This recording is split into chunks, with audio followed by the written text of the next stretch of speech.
Hi everyone, it's Mrs. DeJong. We're going to be working through the Chapter 4 review today to get you ready for the test, which is on Wednesday. Don't forget that for the test, you have to write it on Wednesday morning between 10 and 12. You have to have it handed back in by 12 noon. And you have to have a parent supervise you and sign each page of your test before you scan it back in. So let's get started. So there's a handout online on Teams that you can print off, and you should fill that in as you watch this video. So first thing on your handout says slope y-intercept form, and this is just to remind you what slope y-intercept form is, and that is y equals mx plus b, where m is the slope and b is the y-intercept. The next form is standard form. Standard form is ax plus by plus c equals 0, and c is the y-intercept. Both types of equations produce a linear relation. That's the first blank there. So y equals mx plus b, if you see something in that form, it's linear, as well as ax plus by plus c equals 0. Those are both linear. The solution of a linear relation is the value of the missing coordinate when given the other part of the coordinate. So we'll start with the first example here. If I give you the equation 60 equals 15 plus 1.5x, what is the y coordinate that is given? This is in y equals mx plus b form, so the y coordinate here is 60 because it's in the y place. So there's three ways we can find the missing coordinate, which is x in this situation. First, we can find it using a graph.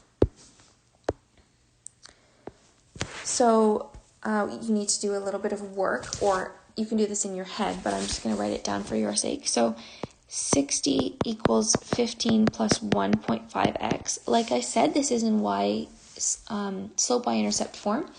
It just needs to be rearranged a little bit. So 60 equals 1.5x plus 15. So y equals mx plus b. Y equals 60. The slope equals 1.5. And the y-intercept equals 15. So we're going to graph this by first drawing this line, 15 plus 1.5x. And then we're going to find where on that line do we reach y equals 60 and find the x coordinate of that, and that will be our solution. So I'm just going to get a coordinate grid here. My y-intercept from this equation, just write the equation here, my y-intercept is 15. So I'm going to start at 15, I'll go up by tens. Start at 15 here. And then my slope is 1.5. So 1.5 over 1 would be rise over run. So I go up 1.5 and I go over 1. So if I'm going up by tens again here,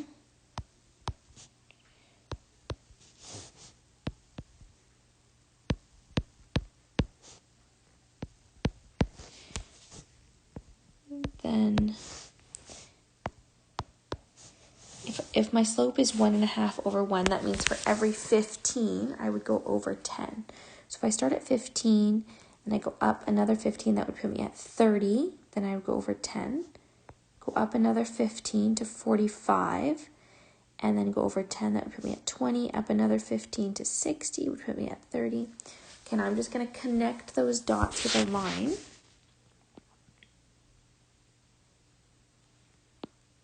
Should use a ruler, but I don't have one right now. So this is my line, y equals 1.5x plus 15. Now, the question asked me, when y is 60, what is x? So I'm going to look at 60 on y, and where does it hit my line when x is 30? So that means the solution here is that x equals 30. 60 equals 1.5x plus 15. what is x? Based on this, x equals 30. So that's the first way to solve this. The second way is logical reasoning. So essentially what that means is you're just going to do trial and error. Sorry, that should say reasoning. So trial and error. So you're just going to pick some numbers, try them for x until this equation works. So if I have 60 equals 15 plus 1.5x, I'm just going to start maybe with 10 and see what I get. So insert 10 for x. 60 equals 15 plus 15. 60 equals 30. No, that doesn't work. So maybe try 20. 60 equals 15 plus 1.5 times 20. 60 equals 15 plus 30. 60 equals 45. No, it doesn't. So that doesn't work. Okay, I'll try 30. 60 equals 15 plus 45. 60 equals 60. Yes, that one works. So based on this, x equals 30, which I should be getting the same answer as the first one, so that's correct. Okay, and then the third way to figure this out would be to use opposite operations. And this is what you have been practicing in this chapter. And this is the suggested method for solving questions like these. So if I have 60 equals 15 plus 1.5x, my goal is to get x by itself on one side of the equal sign. So in order to do that, first I'm going to get rid of this 15 by subtracting it from both sides. So 60 minus 15 is 45. 15 minus 15 is 0, so I'm just left with 1.5x on this side. Now, this x is still attached to the 1.5 by multiplication, so I'm going to do the opposite operation of multiplication, which is division. 45 divided by 1.5 is 30. 30 equals x. See how that was done in many fewer steps, and we still got the same answer. So that's why this is the suggested method. It's much quicker, and you don't have to draw a graph or anything. All right, back to the back side of this page. So in the box there, you'll see the key idea. The key idea says, the easiest way to solve an equation is to use inverse or opposite operations. So that's what we just did there in number 3. Always ask which operations are happening to the variable. That's the first blank. Then undo them using opposite operations, but use SAMDEB, which is the opposite of BEDMAS. See how it's BEDMAS spelled backwards? So now, instead of using BEDMAS, you're going to use SAMDEB, the opposite operations. So, for example here, we have negative 2x plus 4 equals 14. So what is happening to this x? We want the x by itself. Negative 2 is being multiplied by x, and 4 is being added to that. So first what we're going to do is we're going to subtract 4 from both sides. So now I have negative 2x plus 4 minus 4 is 0 equals 14 minus 4, which is 10. Now I need to get rid of this negative 2x. How is it connected? Sorry, I need to get rid of the negative 2. How is it connected to the x? It's multiplied, so the opposite operation of that would be to divide. So I'm going to divide both sides by negative 2. Negative 2 divided by negative 2 is 1. So 1x equals 10 divided by negative 2 is negative 5. Then I can check that by going back to the original equation and plugging in negative 5 for x. So negative 2 times negative 5 plus 4 equals 14. Negative 2 times negative 5 is 10. Plus 4 equals 14. 14 equals 14. That's correct. All right, so a few strategies and tips when you're solving these types of equations. The first one says, if there's a variable on both sides of the equation, choose one side to move the variable to. So if you have an x on one side of the equation and an x on the other side, you need to get all the x's onto one side. So for example here, if I have 2x plus 3 equals 5 plus 4 times 1 minus x. The first thing I'm going to do is expand this bracket out. So I'll be left with 2x plus 3 equals 5 plus 4 times 1 is 4, and 4 times negative x is negative 4x. Now I have a 2x on this side and a negative 4x on that side. I want to get them all on the same side. So I'm going to add 4x to both sides. Now I have 2x plus 4x is 6x plus 3 equals 5 plus 4. The next thing I'm going to do is take this 3 and move it over to that side so that I only have variables on this side. So I'm going to subtract 3 from both sides to do that. So now I have 6x equals 5 plus 4 minus 3. 6x equals 5 plus 4 is 9, minus 3 is 6. Now this 6 is attached to this x by multiplication, so I'm going to do the opposite of multiplication, which is division. Divide both sides by 6. 6 divided by 6 equals 1, so x equals 1. The next strategy is eliminate fractions to make it easier to work with. So if I have x over 2 plus x over 3 equals 1, that looks really complicated to try to solve x. So I have two options. I'll show you both of them. Option 1 would just to be to get a common denominator. So the common denominator of 2 and 3 would be 6. So if I have x over 2 and I want to make that denominator 6, I would multiply the top and bottom by 3. And then plus x over 3, common denominator of 6, I'd multiply the top and bottom by 2. So now I have 3x over 6 plus 2x over 6 equals 1. Now I have 5x over 6 equals 1. My goal is to get this x by itself. So first I'll get rid of this 6.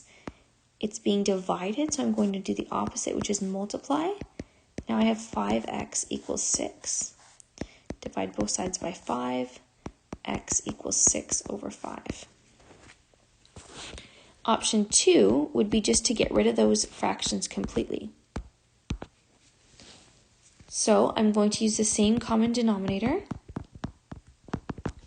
But now instead of making these fractions have a common denominator, I'm going to take that common denominator of 6 and I'm going to multiply every term in this equation by 6. So I'm going to do x over 2 times 6, x over 3 times 6, and 1 times 6. Since I'm doing it to everything, it doesn't change the equation. I'm allowed to do that. So now I have 6x over 2 plus 6x over 3 equals 6. Now I can reduce these fractions here, simplify them. 6 over 2 is just 3, so 3x, 6 over 3 is just 2, plus 2x equals 6. Now I don't have any fractions anymore. So this is a lot simpler to work with. Now I have 3x plus 2x is 5x equals 6. Divide both sides by 5. X equals 6 over 5. See how this looks a lot simpler than this? Because I have no fractions to work with. So that's how, this is just a little strategy. How you can make your equation simpler is to get rid of fractions by multiplying each term by their common denominator. Okay, on to page 3. So when sometimes a question says solve for one variable in terms of another. So if you're confused about what this means, this is where you would look. So for example, if a question says solve for y to reach slope y-intercept form. So number 1 here says 1 over 4x plus 1 over 8y equals 2. And you need to get this into y-intercept form, slope y-intercept form. So we're going to eliminate the fractions like we just did. Eliminate fractions. So I need to look at my fractions and I need to find a common denominator. Common denominator of 4 and 8 would be 8. So I'm going to multiply each term by 8. 8 times 1 over 4x plus 8 times 1 over 8y equals 8 times 2. So now I'm left with 8 over 4x plus 8 over 8y equals 16. 8 over 4 is the same as 2x. 8 over 8 is the same as 1. Now, my goal is to get y by itself. So in order to do that, what's stopping it from being by itself is this 2x. So I'm just going to take away 2x from both sides.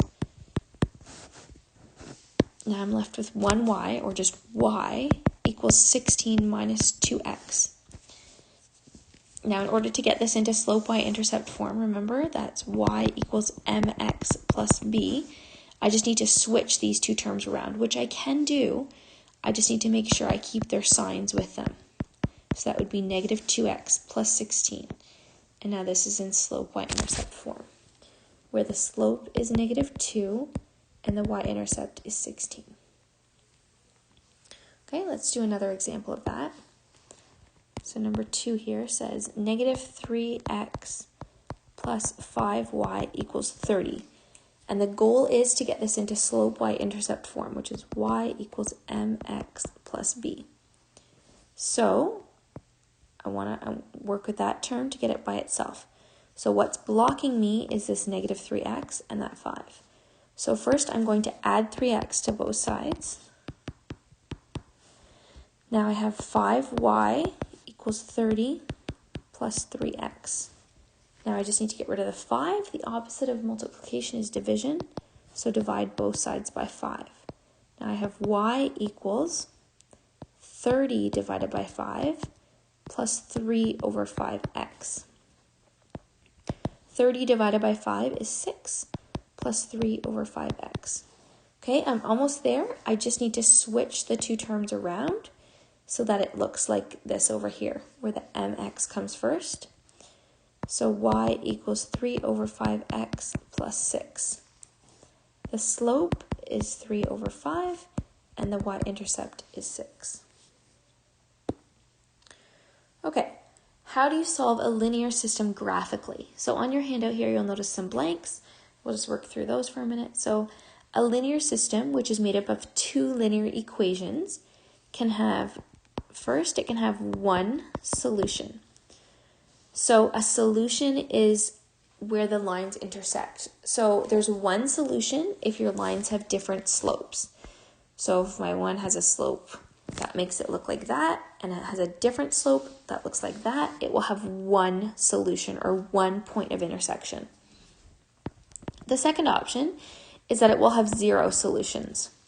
So this happens if the slopes are the same, but the y-intercepts are different. So that actually means the lines are parallel. So if they have the same slope, but they have a different y-intercept, they'll run alongside each other, but they'll never touch.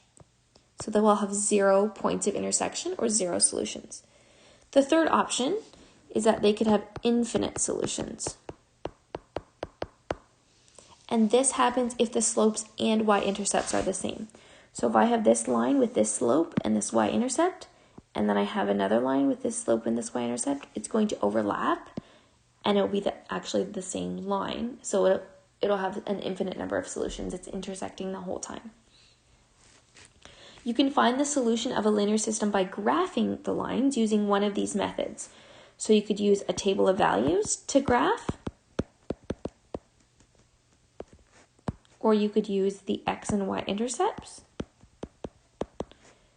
or you could use the slope y-intercept form. So then you would just plot the y-intercept and then use the slope, which is rise over run, to continue the line. So on the back here, we're going to solve a linear system. So this means find the point of intersection.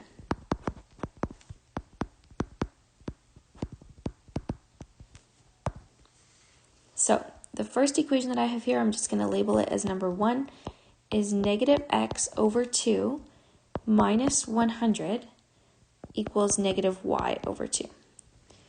My second equation is y equals 50 plus 4x. So first I'm just going to graph this first equation, number 1. And I'm going to do that using the x and y intercepts.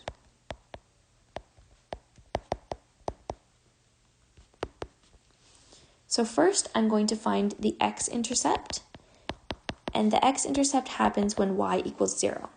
So I'm going to take my equation, negative x over 2 minus 100 equals negative 0 over 2, because y equals 0 at my x-intercept. So now I have negative x over 2 minus 100 equals 0, because negative 0 divided by 2 is 0.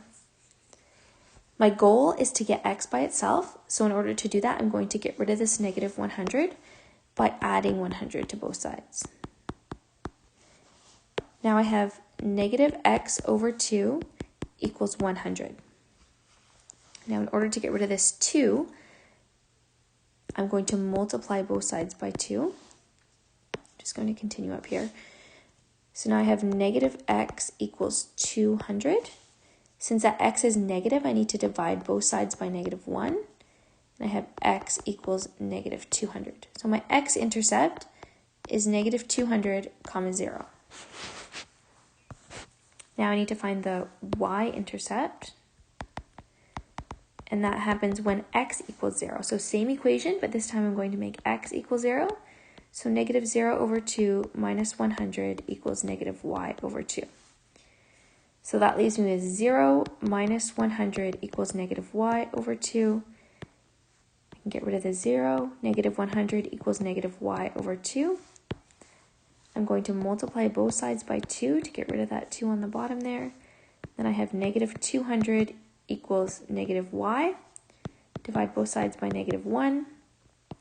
And y equals positive 200.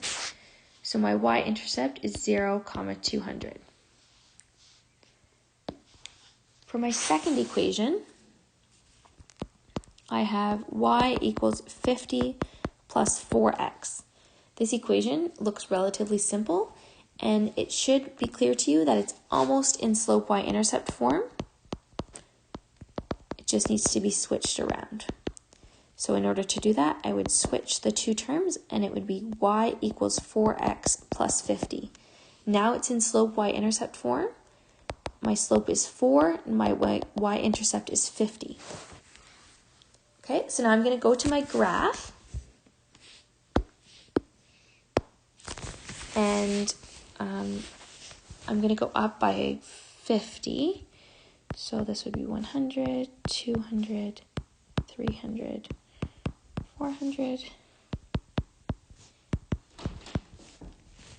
And also on the x-axis, I'm going to go up by 50. I'm going to write really small here.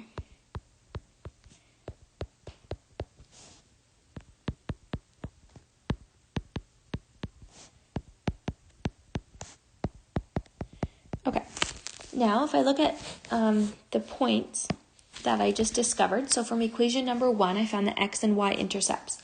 So my x-intercept was negative 200, 0. So I'm just going to plot that point, negative 200, 0. My y-intercept was 0, 200. So I have those 2 points plotted. Now I can connect them, and that will be my line.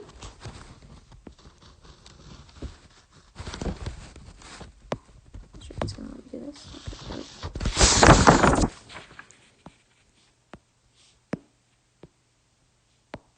Okay.